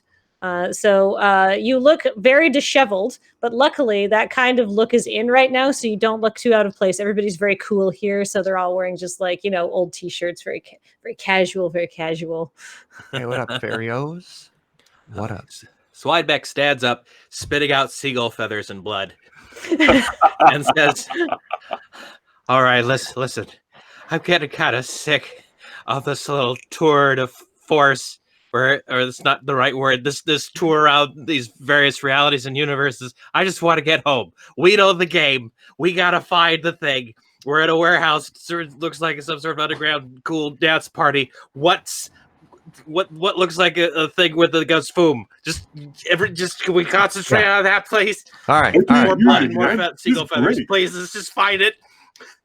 So are you saying this to Rocky? Are you saying this to Surge? Or is it you saying it to the earthworm who's got canapes? What are they holding? Canapes, a tray of canapes. Vegan pizza, sir. I mean, I'm never one to turn down bites? some free food, Daddy-O. Now, excuse me, earthworm? Euripides. Oh, what up? Yo, He's got like a septum piercing in this universe. How you doing, Euripides, Daddy-O? Apropos of nothing. Ooh, that's a good word. I should use that word more. We're looking for, it's going to be white. It's going to be red. It's going to have a big button on it. I hear that's Brain, the banger that all the kids like. Yeah, bangers. Uh-huh. Well,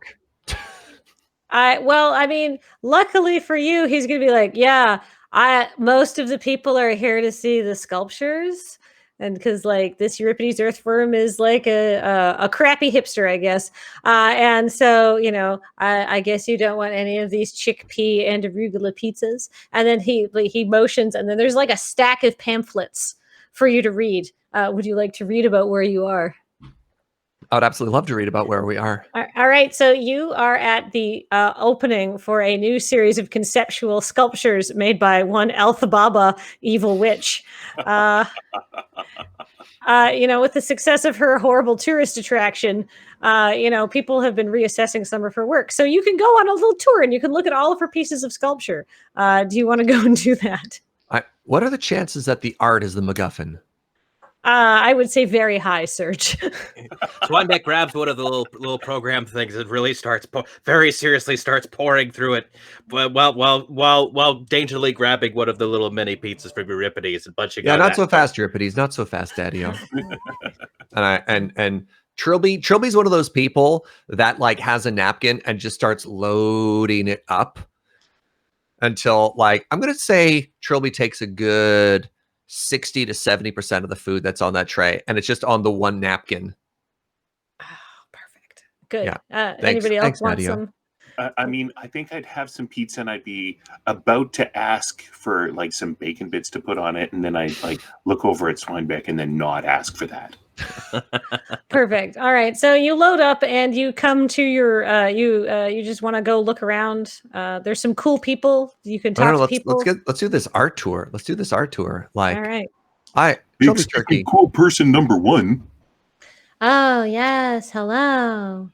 This is a cow with rainbow hair. She's like, "Hi, what do you need?" We're looking for a thing. My buddy here can tell you what it is. I just wanted to tell you that you look fun with that hair. Oh, thank you. If you're looking for a thing like a good time, maybe you want to go into the back room. That's Where is that? That's in the back of the gallery. Gone. I'm there.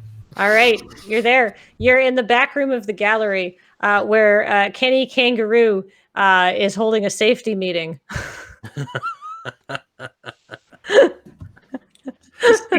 Meeting. Well, It's the kind of safety meeting that young, cool people hang out at.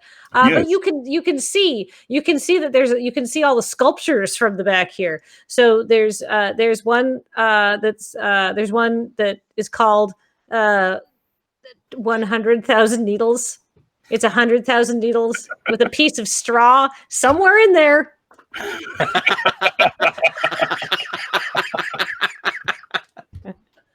Well, I'm not going to go look at the art until I've had like a share of the safety equipment. Okay, perfect. All right. They're passing around some very safe flashlights that you can inspect. And you can take any of the safety equipment and you can put it in your shell if you'd like. So flashlights are going around this round. They passed them to the left-hand side.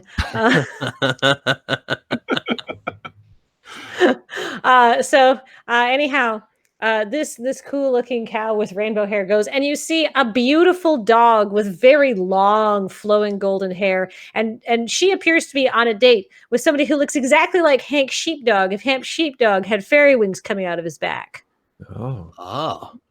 Okay, I go up to Hank Sheepdog. I guess we're still the party proper. I go Hank, and I grab him by his collar sweater and say, "Listen, Hank, we've never been close. I don't even know sure if we've ever really met. But you gotta help us out, bud. We're looking for a device. It's small and white, and it goes boom. You know where it is?" And Hank says, "No, but I think exhibit number 3 is probably what you want." Okay, man. Like, geez, this is very intense. We just met. I guess go over here. Thank Holy you. crap. And they're a little weirded out because that was a lot. So you see, you walk across and you see in this room of sculptures, exhibit number 3 is in a plexiglass cage, right? Protected. It is called the reality device, is just the name of the sculpture. We're just lampshading it here. The hipsters love things that are meta. The internet loves meta humor. It says auction tonight starting at 7:30. What time is it right now? 7:29. Amazing. Can I have a very brief montage of just Trilby Turkey with the bass line? Ba-doom, ba-doom, boom, boom, boom, boom, boom, boom, boom. In full like art mode, with the Trilby and the napkins, eating vegan pizza while admiring art while all this is happening? Yes, absolutely. Can I read you an art description? I would love to hear all of your art descriptions. All right. Well, I only did 3. But the only other one I came up with was your favorite one, Trilby will say, is that there's a sculpture of the earth. It is 3 meters across. It's been made of all out of plastic waste. And it seems rather precariously balanced on the nose of a taxidermy dolphin, which has been posed so it's vomiting up a stream of tiny hotel shampoo bottles. So there is a very large plastic earth that seems like you could really tip it over very easily from on top of this taxidermy dolphin if you're interested, Serge. Art. Now, if I were to tip it over, could it, say, theoretically, hypothetically, shatter a plexiglass case and give us access to a MacGuffin? Hypothetically, of course. Absolutely. Unless you'd rather wait for the auction to start, or you could just start chaos now. I'm going to whisper to Rocky, how many jewels you got left? Oh, I don't have any jewels left, but I have this safety equipment that's being passed around from the safety meeting. I kick over the planet towards the plexiglass. Whoa. Da da da da da da da da da. Chaos ensues. The glass is smashed. Eltha Baba says, "My work, my beautiful work! Ah, that's it. It's back to the Tower of Many Woes and brewing the potion of ennui for all you bastards. No one appreciates my vision." And then, the other one, the very long haired dog is like, "No, Eltha Baba, calm down. It was probably just an improperly taxidermy dolphin. It's fine." And so that's happening. But yeah. Looks like the curator of the gallery, which is a human woman who's dressed all in black, is quite concerned, but she's not going to be able to get there before you do, Trilby. I'm gonna just swagger over. Ba-doom, ba-doom, boom, boom, boom, boom, boom, boom, boom, boop, and then boop the button. Oh, a different noise. Yeah, it sounds like it might be a little bit abused, considering that it was trampled underfoot of a crowd and then had an enormous 3-meter globe of recycled materials representing how we are destroying the earth smash into it at high speed. So, like, but that doesn't matter because everything melts, it goes black, it goes white, and you wake up in Toon Noir. The night was cold, and Swinebeck, Trilby, and Rocky had found themselves so far down the wrong side of the tracks they had ended up 2 counties over in a mail sorting facility in Cleveland. The clues had led them there, but their guts were telling them that they shouldn't have eaten all those vegan canapes and that this was a bad place to be. Trilby sat there thinking to himself, "Oh, I got a tummy ache right now. But more important than my tummy ache from all these vegan canapes is finding our way home." All right. So you're in an abandoned warehouse, a very film noir location. Well, it's not. I mean, people work here during the day sorting mail, but there's lots of like catwalks and chutes and chains, presumably for like lifting mail and stuff like that. And you hear some arguing coming from the back, and you say, "Tell me where it is, McFarmson. Tell me where the where the MacGuffin Falcon is." Okay, well, Swinebeck is going to investigate that, so he puts on he goes as a sort of sneaky, weird sideways film noir walking, where they're sort of walking, but they're still looking good for the camera, and sort of creeping over towards where the sound is coming from. All right. I will also film noir walk with you, so the camera can pan and see us there. Are you joining us, Rocky? I will, in fact, be there before you. So the camera pans to see us film noir walking, and it starts with Rocky at the back, but then as the camera pans back and it gets to the front, Rocky's already there. That's exactly what I was going to describe, yeah. Perfect. All right. Well, you are outside. You are outside the back of this doorway. You're in a doorway. You're in a doorway, and there's another room, and there's like a single light bulb somewhere in the back, and it's casting a light, and it's swinging back and forth, and it's very ominous. And you hear, "McFarmson, you got to tell me where it is."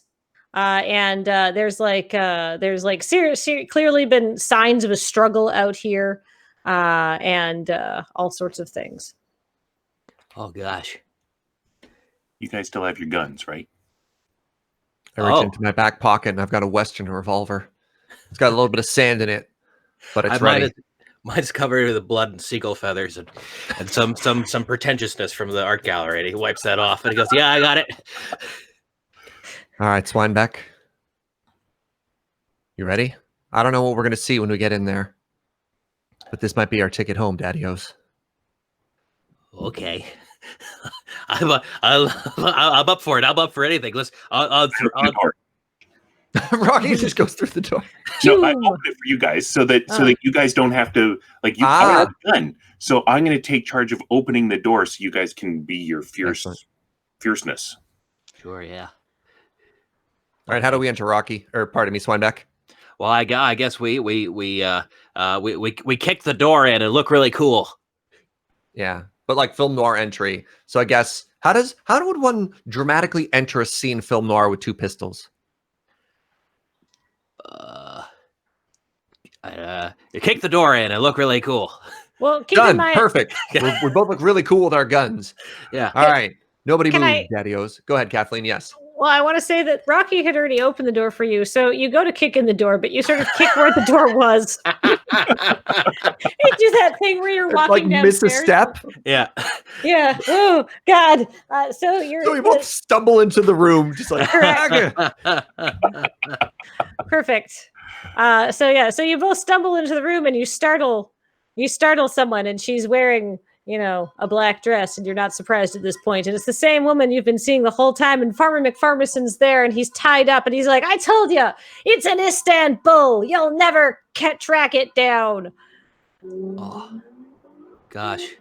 Istanbul is very far away. But hey, old lady, enough of this stuff. You stop being mean to that man and buy us 2 tickets to Istanbul. 3 tickets to Istanbul, Daddy-o. And 3 hard-boiled eggs. Faster than any plane. What was that, Dale? I said, I'm faster than any plane. I unfortunately am in a flightless turkey, so I need a little bit of help. All right, so that's 2. So she looks at you and says, "So you want 2 tickets to Istanbul, or Not 3 tickets to Constantinople. Istanbul?" And for you to stop chasing after the MacGuffin, Mommy-o. I have a better idea. I think that I will get McFarmson here to tell me where the MacGuffin Falcon is, and I'll shoot you instead. And she's going to try and shoot at you, Swinebeck. Oh, I didn't expect this. Ooh. And do you want? And so I am successful on my gun skill. But do you want to make a gun, like an attack or a fight or something like that? Liquid Yeah, pig. sure. I got to go to fight skill. Let's roll that. I succeed. I succeed with a 6. Oh, perfect. All right. So you're going to shoot at each other in a very dramatic film noir way. And you both go, "Ah!" And it's like a classic gunfight, isn't it? Nobody's getting hit. Nobody can aim. Oh, can we flip over a table? Yeah. Both of you flip over tables out of nowhere and stuff like that and dive behind them. So there's 1 light bulb allowing her to see me, right? Yes, there is 1 light bulb allowing you to see her. All right. I'm going to pull a slingshot out of my shell, and I'm going to try to shoot out the light bulb so that we're in darkness. Oh, perfect. 11. You don't hit this light bulb. What do you hit? What would be bad for us to hit? Oh, I think I hit something in behind that's full of some sort of liquid. What sort of liquid is now flooding this room? I think you have somehow knocked over the carton that is liquid, because it's a mail sorting facility. So it's fire alarm. Postage glue. Just a whole thing of postage glue, because they're getting ready to send out all the pre-order copies of the Kiss McGritz biography, lukewarm but steamed on the inside, A Life in Showbiz. So that's all been ready to mail out to her incredible audience, and they're so happy about that. But now all of the glue is everywhere, so there's glue coming up. No! This is the flammable glue. Oh, I would think that everything made in this era was flammable because they thought it was better. Okay, thank you. Looks like a sticky situation, Trilby. We better do something before Rocky sets everything on fire again. Yeah. All right. Quick monologue moment. It was at this moment that Trilby looked back and thought about all his years of just no action and all swagger. And he thought to himself, yeah, this has been a good, fulfilling life. So he stands up and pulls out the gun and blam, blam, blam, blam, blam, blam, blam, blam, blam, blam. And there's suddenly a second pistol there. And just starts trying to shoot at the table and be like, "I'll cover you, Rocky. Go, Daddy-o. Blam, blam, blam, blam, blam, blam, blam, blam." Perfect. Just a flurry of bullets. Very dramatic. Swinebeck, Rocky is putting glue everywhere, and Trilby is firing indiscriminately at friend and foe alike. Would you like to do anything? I would like to try to help Farmer McFarmson, farmer from the guy. I would like to try to help. What is his situation? Is he? He is tied to a chair and has been roughly interrogated about the head and ears. Oh no. Okay, well, I try to get to Farmer McFarmson to try to untie him with my ducking under bullets, and I guess he attempts to step around glue. Let's see if that works. What's a good skill for that? What's a good stepping around glue skill I could use? Default to zip. Zip sounds good to me. Let's yeah. Let's do that. I made it. I rolled a 6 and my zip's a 6. All right. Describe how you elegantly dodge this glue and what you say to Farmer McFarmson as you get up to him to untie him. Okay, so he it's a zip skill too. So I guess it's pooling. The glue is pooling, but very slowly, like a sort of lava. And he's tiptoeing on his little tottery feet around it, ducking bullets and sort of teetering back and forth around the glue and going, don't worry, farmer, we're gonna help you. We're gonna be fine. And he eventually totters around the bullets and the glue and gets. And starts working on the ropes there, going, where is the thingy? Where is the device thingy that goes foom? Do you know for real? Is it in Istanbul or is it in Constantinople? Nobody knows why but the Turks. Help, farmer, help. And then, so Farmer McFarmson's been pretty beat up by this lady, and he goes,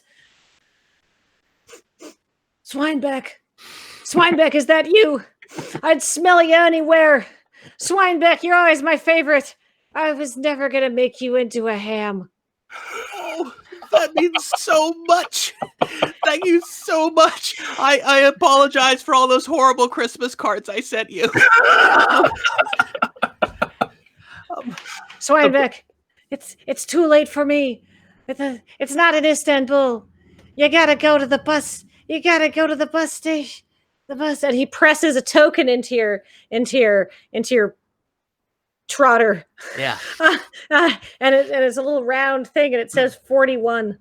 And Farmer McFarmson dramatically and period appropriately expires from his many wounds and from the glue fumes, which are quite a lot, let me tell you.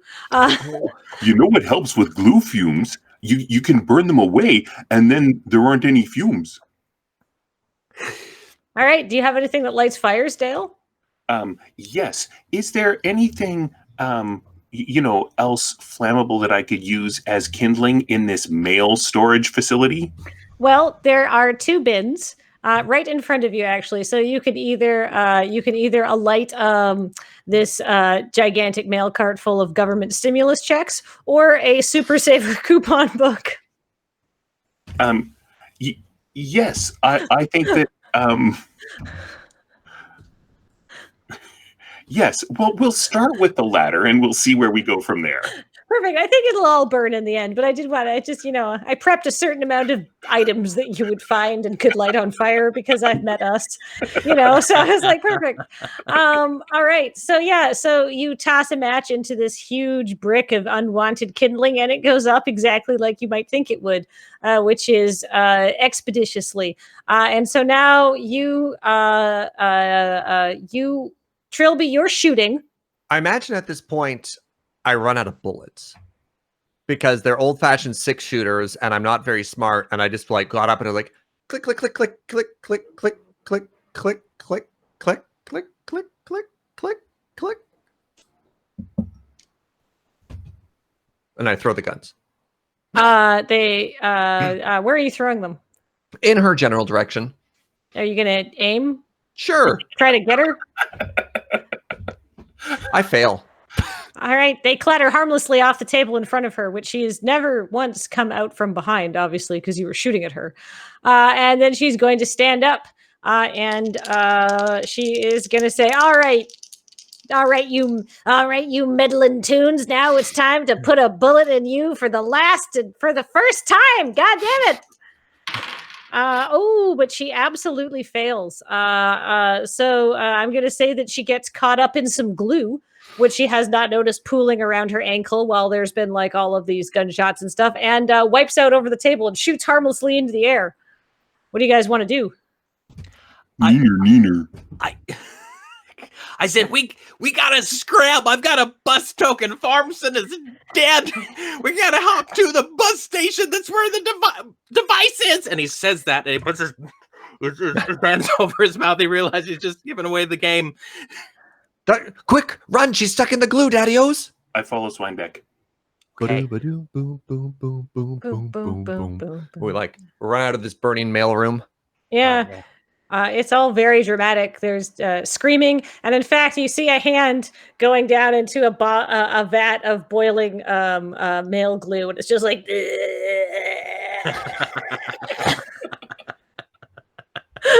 Yeah, it's horrible. But now you're standing outside a burnt-out mail sorting facility in Cleveland with a bus token. Fire. Why does it always have to be fire? It seems that our lives are just continually repeating themselves, never getting anything original, always just burning down what we need around us. That's deep, Rocky. That's deep, Daddy-O.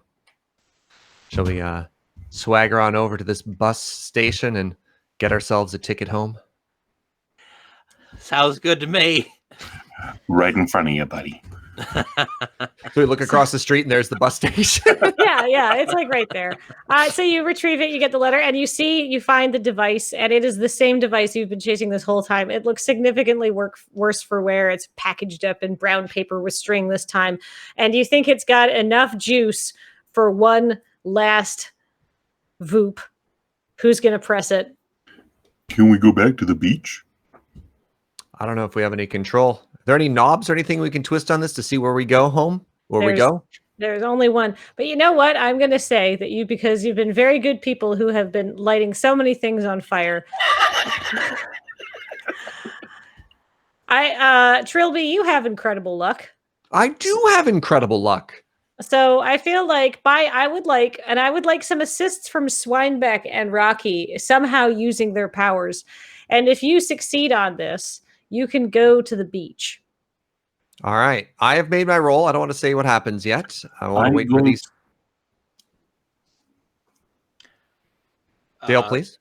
All right. I'm going to give us one of those Wizard of Oz tornadoes around us. I'm just going to run to try to, steer us beachward. Perfect. Cool. And I will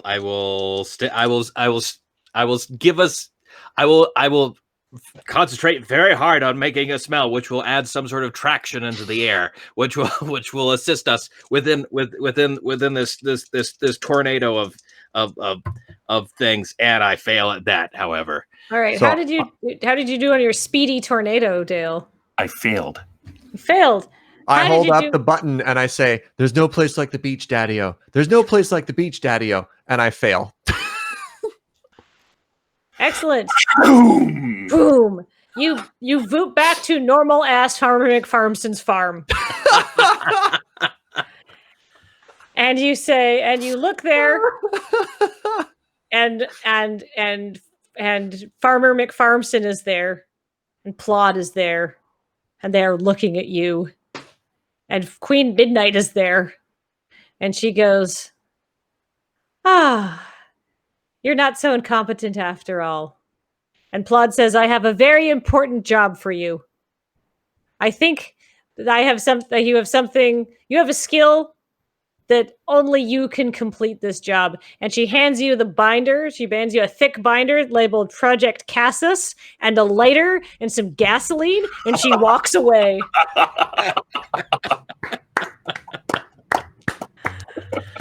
This has been Farmer McFarmson's farm. Thank you very much. Well done, Kathleen. Well done. Great. Thank you, Kathleen. Bravo, friend.